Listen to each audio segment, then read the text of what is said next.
Democracy most important topic होता है जो यूनिट 1 यूजीसी नेट के सिलेबस के अकॉर्डिंग यूनिट 1 का ये एक टॉपिक है, डेमोक्रेसी प्रजातंत्र। नमस्कार दोस्तों, आज आपके अपने यूट्यूब चैनल पे मैं आपका स्वागत करती हूँ। तो दोस्तों, आज मैं ये डेमोक्रेसी के ऊपर वीडियो बना रही हूँ। जो आप लोगों को पता ही है कि मेरा नोट्स बिल्कुल फैक्ट से भरा होता है और बिल्कुल एग्ज़ाम बेस्ड होता है। तो ये मैं अभी स्टार्ट कर रही हूँ, तो आप लोग देखिए। डेमोक्रेसी लोकतंत्र का अर्थ तथा परिभाषा मैं अभी आप लोग को दे रही हूँ।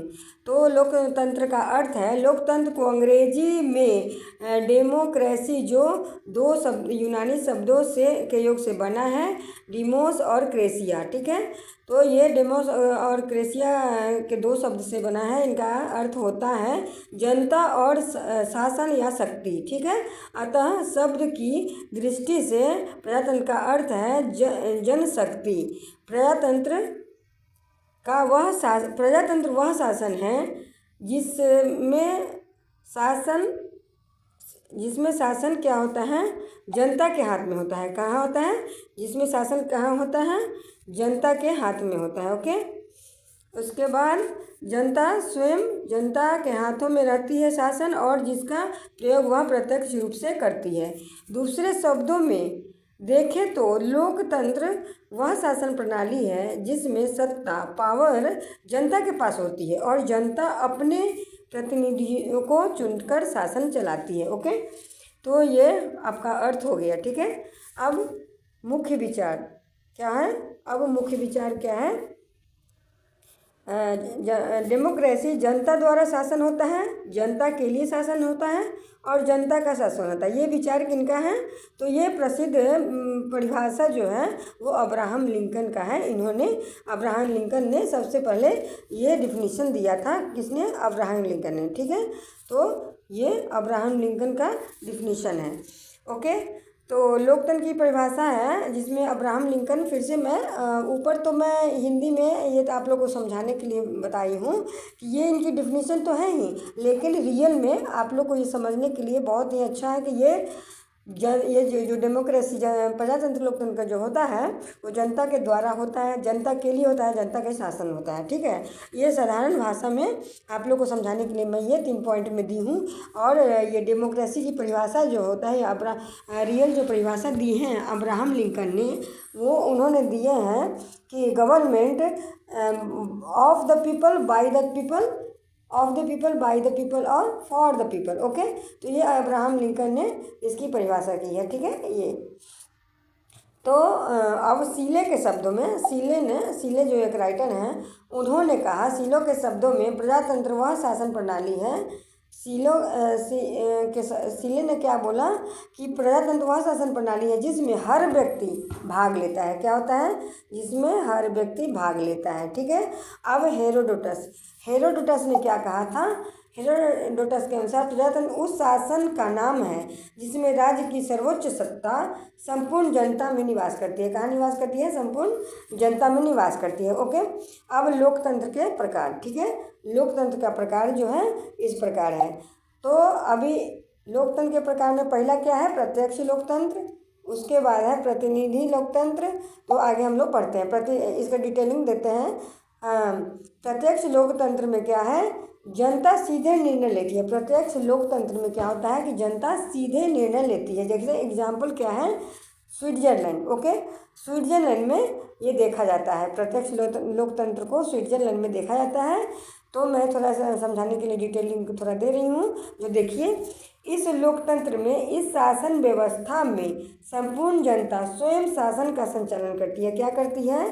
कि स्वयं शासन का संचालन करती है। ओके, इसमें वह अपनी शासन शक्ति को किसी दूसरे प्रतिनिधियों को नहीं देकर क्या करती है? इसमें किसी दूसरे प्रतिनिधियों को नहीं देती है, नहीं सौंपती है, बल्कि क्या करती है? बल्कि एक सभा के रूप में एक सभा लगता है, एक सभा के रूप में मीटिंग होता है जहाँ सभी लोग एकत्र किया जाता है, सभी लोगों को एकत्र किया जाता है। वहाँ विचार विमर्श होता है, मीटिंग होता है जो एक दूसरे का विचार जानने के लिए होता है, विचार विमर्श होता है। उसके बाद कानून का निर्माण करती है। विचार होने के बाद वहाँ पे क्या होता है कि कानून का निर्माण करने के लिए भी एक शासन संचालन किया जाता है और उसी में सरकार की नियुक्ति भी की जाती है और उस पर नियंत्रण रखने के लिए भी एक कमेटी बनाया जाता है। ठीक है, तो ये क्या होता है कि डायरेक्ट किसके द्वारा होता है? जनता के द्वारा होता है। और इसका एग्जाम्पल क्या है? स्विट्जरलैंड।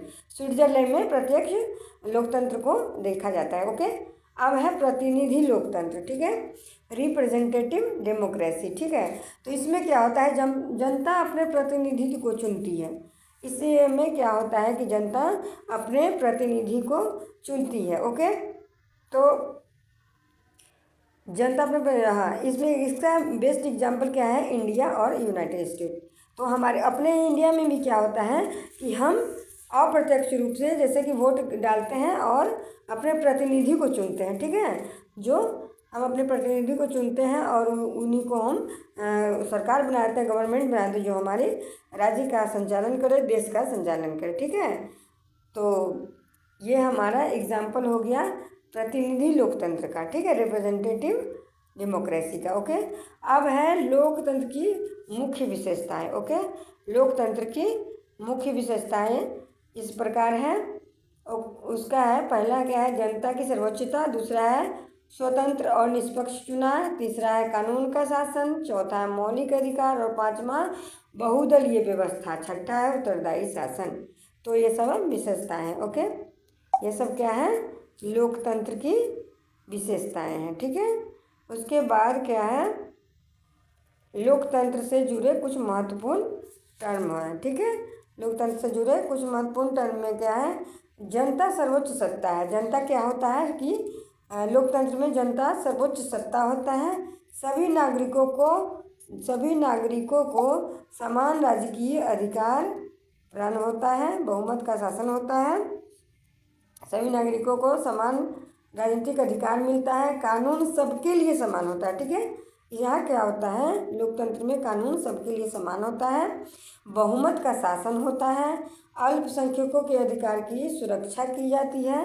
अल्पसंख्यकों के अधिकार की सुरक्षा की जाती है। सरकार जनता के सरकार क्या करता है? जनता के प्रति जवाबदेह होता है। सरकार क्या होता है? जनता के प्रति जवाबदेह होता है। शासन में पारदर्शिता होती है। शासन में क्या होती है? पारदर्शिता होती है। जनता की राजनीतिक भागीदारी होती है। जनता की क्या होती है? राजनीतिक भागीदारी होती है। ठीक है, तो ये सब मेन पॉइंट है कि डेमोक्रेसी में जो जनता का क्या वैल्यू होता है और क्या योगदान होता है। ठीक है, तो ये आप लोग देख लिए। ठीक है, अब लोकतंत्र के महत्वपूर्ण विचारक कौन कौन हैं? ये विचारक हैं Jean Jacques Rousseau, John Stuart Mill. Okay, तो जीन जैक्स रूसो है समान इच्छा की, इनका क्या था? सिद्धांत था क्या? समान इच्छा का सिद्धांत था। और उसके बाद जॉन स्टुअर्ट मिल का था representative democracy and liberty. John Stuart मिल का यही था। आगे देखिए, अब है रॉबर्ट डाल का क्या था? पॉलीआर्ची थ्योरी। ठीक है, पॉलीआर्ची थ्योरी किसका था? रॉबर्ट डाल का था। ओके, अब यूजीसी नेट लेवल का MCQ मैं अभी लगाने वाली हूँ, क्योंकि आप लोग का जो भी मैं अभी नोट्स में पढ़ाई हूँ, बताई हूँ, उसका एक शॉर्ट रिवीजन हो जाएगा। ओके, तो मोस्ट इम्पोर्टेंट MCQ। ओके, तो मैं क्वेश्चन बता रही हूँ। क्वेश्चन क्या है? Government of the people by the people for the people, ये किसने कहा था? ओके, ये मोस्ट इम्पोर्टेंट है। डेमोक्रेसी से एक भी क्वेश्चन पूछा जाता है तो ये क्वेश्चन तो पक्का पूछा जाता है। ठीक है, और भी मैं 4 क्वेश्चन होगा, उसमें भी देखिएगा कि मैं बिल्कुल की पॉइंट जो जिस टाइप से यूजीसी नेट में एग्ज़ाम में पूछा जाता है, जिस पैटर्न से, तो मैं उसी टाइप से क्वेश्चन डाली हूँ कि वही स्टैंडर्ड है कि इस टाइप से क्वेश्चन पूछा जाता है। ठीक है, तो क्वेश्चन नंबर 2 में क्या है? पॉलीआर्ची की अवधारणा किसने दी थी? तो पॉलीआर्ची हम लोग पीछे पढ़े हैं, इसकी अवधारणा किसने दी थी? रॉबर्ट डाल ने। ठीक है, अभी हम लोग पीछे जो पढ़े हैं रॉबर्ट डाल। ठीक है, आप लोग है ना क्वेश्चन को देख लीजिएगा और वीडियो को पॉज करके कमेंट्स में आंसर इसको लगा दीजिएगा, बाद में आंसर देख लीजिएगा। फिर आपको क्या होगा कि क्वेश्चन सही हो या गलत हो, थोड़ा कॉन्फिडेंस जरूर आएगा कि हम नोट्स अभी पढ़े हैं तो मेरा आंसर सही हो रहा है या नहीं। ठीक है, क्वेश्चन नंबर 3 में है क्या, लोकतंत्र में जनता की सर्वोच्चता को क्या कहते हैं। ठीक है, लोकतंत्र में जनता की सर्वोच्चता को क्या कहते हैं, फेडरलिज्म, पॉपुलर सॉवरेंटी, प्लूरलिज्म और रिप्रेजेंटेशन। ठीक है, तो लोकतंत्र में जनता की जो सर्वोच्चता होती है उसको पॉपुलर सॉवरेंटी कहा जाता है। ठीक है, लोकतंत्र में जनता की सर्वोच्चता को पॉपुलर सॉवरेंटी कहा जाता है। अब आगे का क्या क्वेश्चन है, पॉलियार्ची बहुशासन। पॉलियार्ची जो होता है, पॉलियार्ची जो होता है बहुशासन, पॉलियार्ची की अवधारणा किस विचारक ने दी है। पॉलियार्ची की अवधारणा किस विचारक ने दी है, तो इसमें है रॉबर्ट डाल, थॉमस हॉब्स, जेरेमी बेंथम। ठीक है, इसमें पॉलियार्ची की जो अवधारणा है, बहुशासन की अवधारणा, उसमें क्या है, किसने दी थी, रॉबर्ट डाल ने दी थी, जॉन लॉक ने दी थी, या थॉमस हॉब्स ने दी थी, या जेरेमी बेंथम ने दी थी। तो इसका आंसर आप लोग बताइए। ओके, तो इसका आंसर होगा रॉबर्ट डाल। ओके, रॉबर्ट डाल ने पॉलियार्ची की जो बहुशासन की अवधारणा का सिद्धांत है वो इनका क्या है, रॉबर्ट डाल का है। ओके, अभी एक और क्वेश्चन है, प्रत्येक लोकतंत्र डायरेक्ट डेमोक्रेसी का सबसे प्रसिद्ध उदाहरण कौन सा है।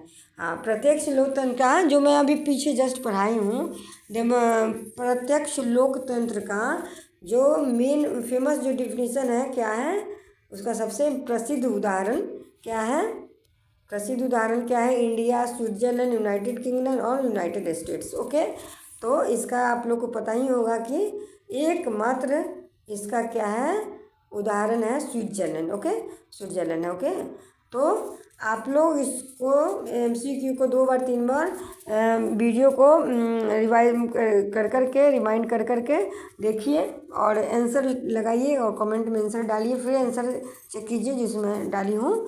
तो आप लोग मेरे वीडियो को देखते रहिए। चैनल को अगर मेरा नोट्स पसंद आया हो तो ज़रूर सब्सक्राइब कीजिए, लाइक कीजिए चैनल को और अपने दोस्तों के साथ शेयर कीजिए। ओके, तो मैं अब ये कंप्लीट हो गया आपका नोट्स। आप लोग मेरे चैनल पे बने रहिए। ओके, धन्यवाद।